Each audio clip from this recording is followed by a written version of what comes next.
Hey guys, how are you? My name is Abhinav और ये है आपका प्यारा सा channel Abhinav Prateek sir maths. तो आइए स्टार्ट करते हैं क्लास 10th के एक बहुत ही इंपॉर्टेंट चैप्टर जो कि इस साल थोड़ा सा कम ज़रूर हो गया है, लेकिन कॉन्सेप्ट्स वही हैं। और क्योंकि सीबीएसई ने 30% सिलेबस रिड्यूस कर दिया है, बट इसका मतलब ये नहीं है कि जो सिलेबस कट गया है उसमें से क्वेश्चन नहीं आएंगे। एक्चुअली एक कॉन्सेप्ट था क्रॉस मल्टीप्लिकेशन का जो लास्ट 2-3 ईयर से करता आ रहा था, तो उस पे बेस्ड जितने भी क्वेश्चन थे उनको हटा दिए गए हैं। बट वो क्वेश्चंस अभी भी आ सकते हैं पिछले मेथड से, यानी कि सब्स्टिट्यूशन मेथड्स और एलिमिनेशन मेथड जो हम सीखेंगे उसमें आ सकते हैं। तो खैर ये सब चीज़ें क्या होती हैं हम धीरे धीरे आगे सीखेंगे, कंफ्यूज होने की ज़रूरत नहीं है। तो स्टार्ट करते हैं ज़रा हमारे बेसिक कॉन्सेप्ट से कि पहले चैप्टर का नाम क्या है और ये नाम क्यों है। तो चैप्टर का नाम है pair of linear equation in 2 variable. क्या मतलब है इसका? तो आइए देखते हैं इसका क्या मतलब हो सकता है। तो listen, pair of linear equation. तो पहले आप मुझे ये बताओ पेयर का मतलब क्या होता है। तो हम सब जानते हैं पेयर मतलब 2। पेयर मींस 2, दो चीजें।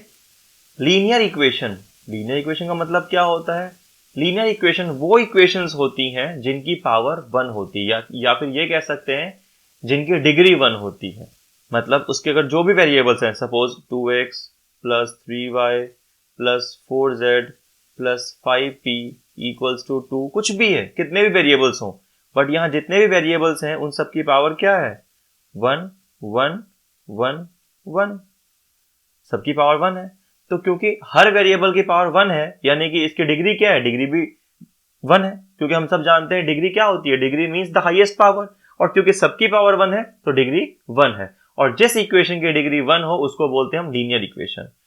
तो इस चैप्टर में हम पढ़ेंगे pair of linear equation, linear equation के बारे में, और दो लीनियर इक्वेशन के बारे में। पेयर मींस 2, और साथ में एक चीज और लिखा हुआ है 2 वेरिएबल्स, मतलब वेरिएबल्स कितने हो? 2। जैसे यहाँ पे जो मैंने एग्जांपल लिया है इसमें आप देख रहे होगे कि मैंने z और p भी लिया है। तो यहाँ पे 4 वेरिएबल्स हो गए, x, y, z और p, बट हमें सिर्फ यहाँ पे 2 वेरिएबल्स में डील करना है। तो यहाँ से कोई भी 2 वेरिएबल्स हम हटा देंगे, तो जो हमारी बची हुई इक्वेशन बचेगी that is 2x plus 3y equals to 2। ये हो गया हमारा लीनियर इक्वेशन इन 2 वेरिएबल्स। इसमें क्या है? 2 वेरिएबल्स हैं x और y। लीनियर इक्वेशन क्यों है? क्योंकि दोनों की पावर 1 है, यानी कि डिग्री 1 है। और ऐसे ऐसे 2 इक्वेशन के बारे में इस चैप्टर में पढ़ेंगे। तो आइए स्टार्ट करते हैं कुछ बेसिक कॉन्सेप्ट से। ओके, पहले सबसे बेसिक कॉन्सेप्ट में कि linear equation variable in 2 variable होता क्या है, तो वो मैंने आप लोगों को बता दिया है। तो इसमें यही है कि लीनियर इक्वेशन इन 1 वेरिएबल होता क्या है और 2 वेरिएबल होता क्या है। तो 1 वेरिएबल आप लोगों ने 8th 9th में 7th 8th में पढ़ा है। And now linear equation in 2 variable means कि कुछ इस फॉर्म में हमें इक्वेशन मिलेगी ax plus by plus c equals to 0 के फॉर्म में, ax plus by plus c equals to 0 के फॉर्म में, ठीक है। जिसमें a b c क्या है? ये रियल नंबर्स है। मतलब कुछ भी रियल नंबर्स क्या होते हैं? Rational numbers, integers, natural numbers, whole numbers, आपके फ्रैक्शंस जितने भी आ जाते हैं वो रैशनल नंबर्स ही हैं। इनफैक्ट इररेशनल नंबर्स भी रियल नंबर्स में आते हैं, तो आपके जितने भी इररेशनल नंबर्स हैं वो भी आ सकते हैं। Suppose for example √2x plus √3y equals to √5, तो ऐसे हो सकता है क्योंकि इरेशनल नंबर्स भी रियल नंबर में आते हैं। तो यानी कि कोई भी इक्वेशन जो ax plus by plus c equals to 0 के फॉर्म में हो, इसको बोलते हैं हम लीनियर इक्वेशन, जिसमें a b c कोई रियल नंबर्स होते हैं और x और y के कोफिशिएंट्स जो होते हैं उनको हम बोलते हैं कोफिशिएंट्स। वैसे तो मैंने स्टार्टिंग में बता दिया था और लास्ट ईयर भी हमने ये पढ़ा है। कोफिशिएंट्स क्या होते हैं? जैसे वो वैल्यू जो कभी बदल नहीं सकती, जैसे 2 3 4 5 6 जो नंबर्स हैं। जैसे इसमें मैं एग्जांपल लेता हूं 2x plus 3y plus 4 equals to 0। 2x plus 3y plus 4 equals to 0। इसमें x के साथ 2 है, y के साथ 3 है और 4 अकेला है बेचारा बिना किसी वेरिएबल के। तो ये तीनों ही कांस्टेंट्स हैं, लेकिन 4 खाली कांस्टेंट है बेचारा, अकेला है।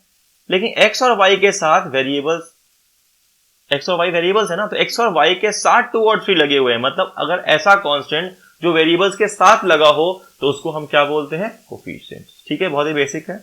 ये पॉलिनोमियल चैप्टर में भी इंट्रोडक्शन में मैंने बताया हुआ है आप लोगों को।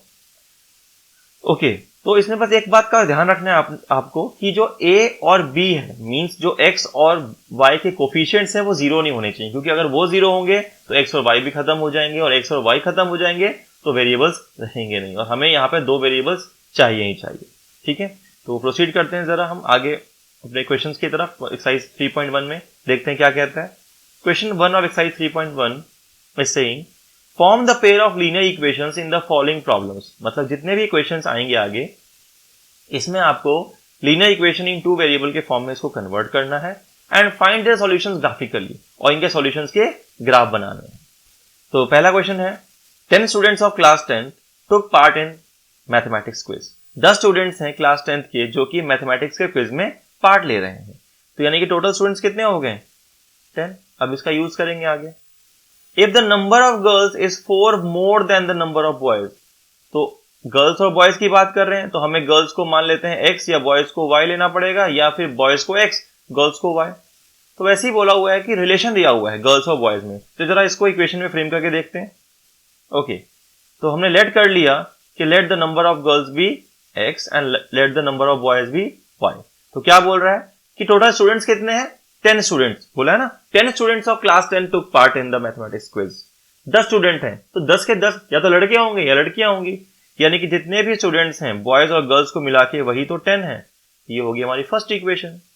फिर बोल रहा है if the number of girls is 4 more than the number of boys. इसको करते कैसे देखते, थोड़ा थोड़ा पढ़ते हैं और थोड़ा थोड़ा करते हैं साथ साथ। If the number of girls, इतना पढ़ा तो मैंने लिख दिया नंबर ऑफ गर्ल्स। गर्ल्स क्या है? x।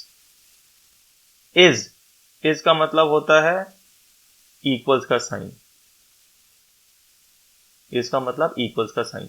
If the number of girls is 4, लिखा है ना, more than the number of boys, तो क्या हो जाएगा? x equals to 4 plus y. But उसको हम इक्वेशन के फॉर्म में करेंगे तो हमें दोनों वेरिएबल्स को लेफ्ट साइड में रखना है। स्टैंडर्ड फॉर्म क्या है हमारी? ax plus by plus c। तो उससे इक्वेशन क्या बन गई? x minus y equals to 4। ये हमारी 2 इक्वेशंस बन गई। चलिए इनको आगे सॉल्व करते हैं, क्योंकि इसमें बोला हुआ है कि पहले इक्वेशन फ्रेम करो 2 इक्वेशंस हमारे, और फिर उसके बाद उनके सॉल्यूशंस ग्राफिकली निकालने हैं हमें। ओके, अब किसको करेंगे कैसे? मैंने आप लोगों के लिए पहले ही कर दिया ताकि टाइम सेव हो और आप लोगों को समझने में प्रॉब्लम भी ना हो। तो देखो, अभी हमने 2 इक्वेशंस बनाई थी। हमारी इक्वेशन कौन कौन सी थी? एक थी x plus y equals to 10 और दूसरी है x minus y equals to 4। अब हम पहले कोई भी एक इक्वेशन जो हमें अच्छा लगे हमने वो ले लिया। सपोज हमने यहाँ पे फर्स्ट इक्वेशन ले लिया, कौन सी? x plus y equals to 10। इसमें x की वैल्यू क्या आ जाएगी? y को उधर भेज दो। ध्यान दो, यहाँ पे बहुत इंपॉर्टेंट है, y यहाँ पे माइनस प्लस में है, जब y उधर जाएगा तो ये माइनस में बन जाएगा। तो x की वैल्यू आ गई 10 माइनस वाई। अब क्या करेंगे हम? y की एक एक वैल्यू को पुट करेंगे, वो हमारी मर्जी, हम कौन सी वैल्यू पुट करें। सपोज 0 ले लिया, 1 ले लिया, 2 ले लिया, तो y की वैल्यूज को पुट करेंगे और उसके साथ साथ हम x की वैल्यूज को ऑब्टेन कर लेंगे। जैसे पहले हमने पुट किया कि लेट y इक्वल्स टू 5। यहां देखो हमने क्या पुट किया? y equals to 5। तो यहां पे इस इक्वेशन में y के जगह पे 5 रख दिया, तो x हमारा 5 आ गया सॉल्व करके। फिर हमने पुट किया y को 6, सॉल्व करके x 4 आ गया। फिर हमने पुट किया y को 4, हमारी मर्जी, आप 3 पुट कर सकते हो, मैंने कोई भी वैल्यू ले ली, लेकिन 3 बार पुट करना बहुत जरूरी है। 3 कोऑर्डिनेट्स आपको चाहिए, मतलब 3 बार x की वैल्यू के साथ साथ 3 y की वैल्यूज भी चाहिए। इनसे x की वैल्यूज आ गई, आगे देखते हैं। तो इससे क्या हुआ? हमने एक टेबल बना लिया। टेबल में हमने क्या किया?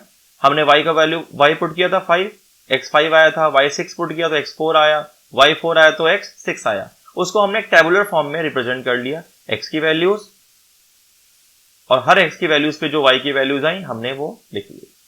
ऐसे ही हम सेकंड इक्वेशन लेंगे। क्या थी second equation? x minus y equals to 4।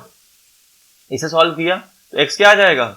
y वहां पे जाके पॉजिटिव हो जाएगा, तो x equals to 4 plus y हो जाएगा। तो अब हम फिर से बारी बारी से वैल्यूज पुट करेंगे, जैसे 1 पुट किया, 0 पुट किया, -1 पुट किया। आपकी मर्जी, आप नेगेटिव भी ले सकते हो, पॉजिटिव भी ले सकते हो। तो इससे फिर से 3 वैल्यूज आ गई। x 5 पुट किया तो y 1 आया, x 4 पुट किया तो y 0 आया, x 3 पुट किया तो y -1 आया। अंडरस्टूड? अब हमारे पास वैल्यूज हैं जो कोऑर्डिनेट्स बोलते हैं हम, उनको हमने एक टेबल के फॉर्म में प्रेजेंट कर लिया। अब इस टेबल के फॉर्म में प्रेजेंट करने के बाद इसको ग्राफिकल रिप्रेजेंट करना है, इसका हम ग्राफ ड्रॉ करेंगे। तो जरा हम पहले कोऑर्डिनेट्स मार्क करते हैं। ये हमारा ग्राफ है, एक एक करके कोऑर्डिनेट्स मार्क करते हैं। पहले हम मान लेते हैं कि ये हमारा x एक्सिस है और ये हमारा y एक्सेस। ऐसे ही होता है, हॉरिजॉन्टल को हम x लेते हैं, वर्टिकल को हम y लेते हैं। अब पहला कोऑर्डिनेट क्या था, 5 6, यहां ध्यान दो आप, पहला कोऑर्डिनेट क्या था 5 और 6। पहले हम फर्स्ट इक्वेशन की बात करते हैं। तो x 5 था, उस पे y 5 आया था, तो हम दोनों मार्क करेंगे, x 5 पे y 5। तो पहले हम जरा वैल्यूज पुट कर लें, 1 यहां होगा, 2,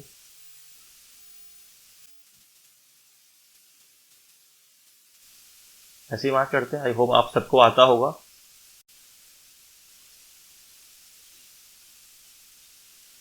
मैं चाहता तो पहले से बना के रख सकता था, बट मैं चाहता हूं कि मैं आपके सामने बनाऊं ताकि आप भी सीखो कि इसे बना कैसे सकते हैं।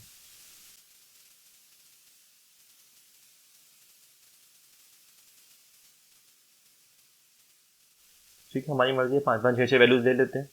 अब देखते हैं क्या था, x5 तो y5, तो जरा हम मार्क करते हैं x5 और y5। x5 यहाँ पे है और y5 यहाँ पे है, y5 है नहीं, मैं y5 भी लिख देता हूँ। तो x5 और y5 दोनों मिलेंगे यहाँ पे, ये कोऑर्डिनेट दिख रहा है आपको, जिसका कलर चेंज करने दो। x5 y5 यहाँ है, तो इसको हम लिख देंगे 5, 5, क्योंकि x y दोनों के कोऑर्डिनेट्स हमेशा रिप्रेजेंट ऐसे करते हैं। x वाली वैल्यूज को बोलते हैं हम एब्सेसा, और y वाली वैल्यूज को बोलते हैं हम y वाले कोऑर्डिनेट्स को बोलते हैं ऑर्डिनेट। तो हमेशा x और y के कॉम्बिनेशन में लिखते हैं। मुझे पता है आप सब जानते हैं, बट फिर भी एक बार बताना सही रहता है। ओके, फिर दूसरी वैल्यूज देखते हैं जरा।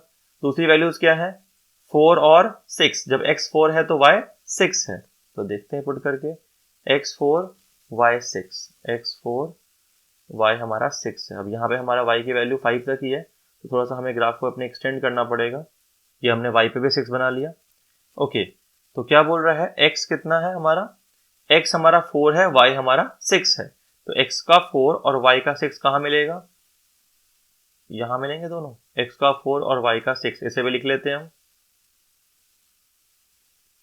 ठीक है, इसके बाद अगला कोऑर्डिनेट क्या है हमारा, x का 6 y का 4, यहाँ पे x का 6 है, आप y का 4 है, तो ये भी देख लेते हैं हम। इस बार x का 6 है और y का 4 है, तो ये कुछ यहां मिलेगा। होप कोऑर्डिनेट्स मार्क करने आपको आते होंगे। ओके, तो x का 6 y का 4। अब हमें एक लाइन ड्रॉ करनी है, क्योंकि इन कोऑर्डिनेट्स को मिलाते हुए एक लाइन ड्रॉ करना जरूरी है। तो हम जरा यहाँ पे एक लाइन ड्रॉ करते हैं। ठीक है, तो ये हो गया हमारा पहले वाला। ठीक है, अब हमारे पास एक इक्वेशन और है, तो जरा सेकंड इक्वेशन को भी देख लेते हैं हम कि सेकंड इक्वेशन के अकॉर्डिंग क्या लाइन बनती है। सेकंड इक्वेशन में x की वैल्यूज है हमारी 5 और 1। यहाँ पे क्या है 5, 1, यानी कि अगर हम x को 5 लेंगे तो y हमें क्या लेना पड़ेगा 1। तो लेके देखते हैं, x 5 y 1। तो इसमें x है हमारा 5 और y है हमारा 1, यहाँ आएगा 5, 1, लिख लेते हैं यहाँ पे 5, 1। यहाँ भी लिखना जरूरी था हमारा 6, 4। ओके, 5, 1 लिख लिया। इसके बाद नेक्स्ट पॉइंट है 4, 0। नेक्स्ट क्या है 4, 0। 4, 0 मार्क करते हैं, x4 y0। 4, 0 यहीं पे आएगा, क्योंकि 0 y में जाना नहीं है, y तो 0 है, तो 4, 0 हमारा यहीं आ गया। फिर नेक्स्ट है हमारा 3, -1, मतलब x3 और y -1, तो ये कुछ यहाँ आएगा। फिर से हमें इसको ड्रॉ कर लेना है एक लाइन में, तो लेट्स ड्रॉ लाइन। ठीक है, तो ये हमारी दोनों लाइंस बन गई। अब इसमें एक चीज और बता दूं आपको, वैसे अभी यहाँ पूछा नहीं हुआ, बट मैं आपको एक चीज बता देता हूँ कि ये जो हमने अभी करा है, यानी कि जो लाइंस में जहां ये दोनों लाइंस मिल रही हैं, ये उसका सॉल्यूशन होता है। ये वाला पॉइंट जहां पे दोनों लाइंस मिली हैं, ये उसका सॉल्यूशन होता है। तो खैर वो हम बाद में फाइंड करेंगे। अभी इन्होंने बोला था बस इक्वेशन फ्रेम करो और इक्वेशंस को रिप्रेजेंट करो ग्राफिकली। तो इक्वेशन को रिप्रेजेंट हम ग्राफिकली लाइंस बना के करते हैं। ठीक है, तो दोनों लाइंस बन गई। अब प्रोसीड करते हैं, होप समझ में आ गया होगा। प्रोसीड करते हैं नेक्स्ट क्वेश्चन की तरफ। ओके, तो हमारा नेक्स्ट क्वेश्चन है 5 pencils and 7 pens together cost ₹50, whereas 7 pencils and 5 pens together cost ₹46। इसका मतलब क्या है कि 5 पेंसिल और 7 पेन को मिला के 50 रुपए के हैं, वहीं 7 पेंसिल और 5 पेन मिला के सिर्फ 46 रुपीज के हैं। तो बताओ एक पेंसिल कितने की थी और एक पेन कितने का था। तो इसको जरा एक एग्जाम्पल समझते हैं ताकि आपको समझ में जल्दी आए। मान लेते हैं आप दुकान पे जा रहे हो और मैंने बोला कि एक पेन 5 रुपए का आ रहा है या एक पेंसिल 5 रुपए की आ रही है और आपको 3 पेंसिल लेके आनी है। आपको 3 पेंसिल लेके आना है और एक पेंसिल 5 रुपए की है, तो 3 पेंसिल कितने की होगी? 5 3 15, ये आप जानते हो। वही मैं बोलूं एक पेन 10 रुपए की है और आपको 4 पेन लेके आना है, तो कितने के हो गए पेन? तो 4 × 10 40 रुपीज। तो वहां तो आप इजिली मल्टीप्लाई कर लोगे कि भाई एक पेंसिल 5 रुपए की, 3 लाने हैं, तो 5 × 3 = 15। अब यहाँ पे हमें ध्यान रखा कि पेंसिल के और पेन के रेट कितने हैं, मतलब एक पेंसिल कितने की है और एक पेन कितने का है, तो हम उसी को x और y मान लेंगे। तो यहाँ पे हम x को ऐसे करेंगे प्रोसीड, हम लेट कर लेंगे कि कॉस्ट ऑफ 1 पेंसिल x है और कॉस्ट ऑफ 1 पेन y है। तो अभी बताओ 3 पेंसिल अगर 5 रुपए के हिसाब से कितने की होगी? 15 की। मतलब एक पेंसिल अगर 5 रुपए की है तो 3 कितने की होगी? 3 × 5। इस टाइम एक पेंसिल x रुपीस की है तो 5 पेंसिल कितने की होगी? 5x। एक पेन y रुपीस का है तो 7 पेन कितने का होगा? 7y, मिला के 50 रुपए। कितना इजी हो गया। फिर समझाता हूं दूसरे इक्वेशन के साथ। 7 पेंसिल खरीदें तो एक पेंसिल x रुपीस की, 7 पेंसिल कितने की होगी? 7x। फिर 5 पेन खरीदें, एक पेन y रुपीस का तो 5 पेन 5y, और दोनों को मिला के कितने रुपए हुए? 46। तो ये बन गई हमारी फर्स्ट इक्वेशन, ये बन गई हमारी सेकंड इक्वेशन। अब आप जानते हो कि फर्स्ट और सेकंड इक्वेशन आ गई, तो हम क्या करेंगे? जैसे अभी हमने पिछले क्वेश्चन में किया था कि x की वैल्यूज पुट करते जाएंगे, उससे नई नई y की वैल्यूज आएंगी। 3x की वैल्यूज पुट करेंगे, उससे 3y की वैल्यूज आएंगी। दूसरे इक्वेशन के लिए भी सेम काम करेंगे, 3x की वैल्यूज के लिए 3 अलग अलग y की वैल्यूज आएंगी। तो ये तो हो गई कि हम पुट करके दिखाएं। तो पिछले क्वेश्चन में मैंने दिखा दिया था, इस क्वेश्चन में मैंने वो दिखाया नहीं है, टाइम वेस्ट ना हो इसलिए। तो मैं सीधा डायरेक्टली लिख दिया है कि अगर x को 3 पुट करेंगे y 5 आएगा, x को 10 पुट करेंगे y 0 आएगा, x को -4 पुट करेंगे y 10 आएगा। आप भी डायरेक्टली कर सकते हो, आपको स्टेप्स दिखाने की जरूरत नहीं है, बस ये टेबल बनाना बहुत जरूरी है। This one is for the first equation and this table is of second equation. मतलब सेकेंड इक्वेशन के आंसर्स इसमें है, फर्स्ट इक्वेशन के एक्स वाई की वैल्यूज फर्स्ट टेबल में है। इन्हीं टेबल से हम ग्राफ ड्रॉ करेंगे। स्टार्ट करते हैं ग्राफ ड्रॉ करना। ये बीच में 0 होता है, 2 4 6 8 10 12 14 16।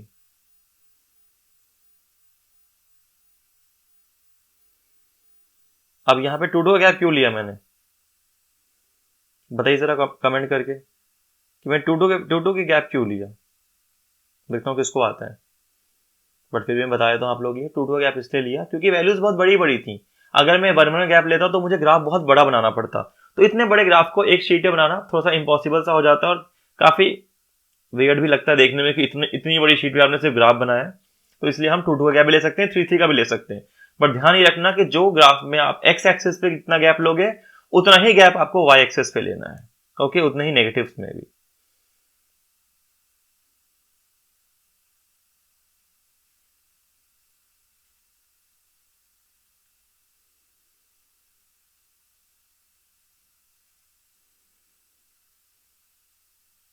ठीक है, अब प्लॉट करते हैं जरा।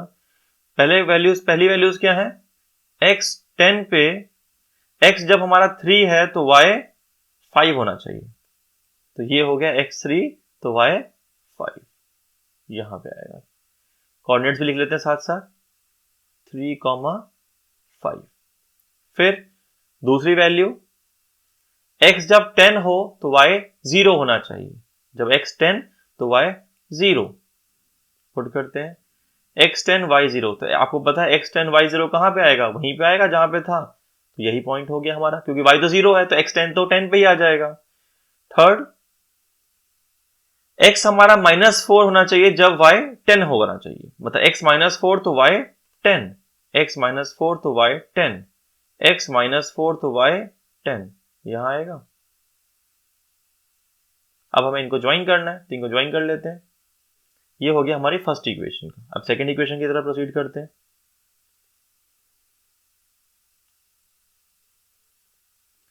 सेकंड इक्वेशन में यानी कि सेकंड जो टेबल है उसमें x8 तो y -2, मतलब x को 8 पुट करेंगे और y को -2। देखते हैं, x8 y -2।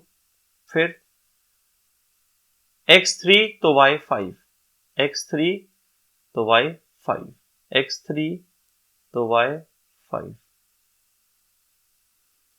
ये पॉइंट दोनों के कॉमन हो गए, x3 y 5। फिर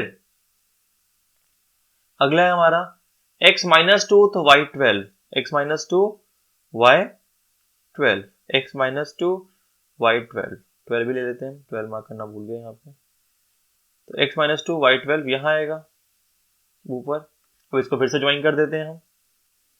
ये हमारी बन गई दूसरी इक्वेशन का ग्राफ। दूसरी इक्वेशन था उसका भी ग्राफ हमारा बन गया।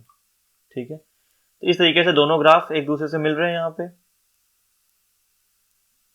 ठीक है, दोनों इक्वेशन के जो ग्राफ थे यानी कि दोनों इक्वेशन की जो लाइंस थी वो दोनों यहाँ पे इंटरसेक्ट कर रहे हैं, यानी 3 और 5 दोनों में कॉमन पॉइंट है।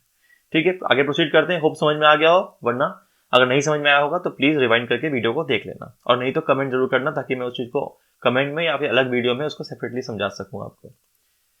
ओके, अब कुछ नया कॉन्सेप्ट है। आगे बढ़ने से पहले हम एक नया कॉन्सेप्ट सीखते हैं, उसी के बेस पे हम क्वेश्चंस कर पाएंगे। तो होप आपको जो भी आज मैंने समझाया वो समझ में आया होगा। तो please don't forget to like and subscribe. But ध्यान देना कि मेन मोटिव मेरे चैनल को प्रमोट करना नहीं है, मेन मोटिव है आपका समझना। आपको जो मैंने पढ़ाया वो समझ में आना चाहिए। अगर आपको कहीं भी समझ में नहीं आया हो तो प्लीज आप कमेंट में मुझे लिख देना कि हमें ये वाला टॉपिक समझ में नहीं आया, ताकि अगली बार मैं उस चीज को और बेटर तरीके से आपको समझाने की कोशिश करूंगा। Till then, see you, bye.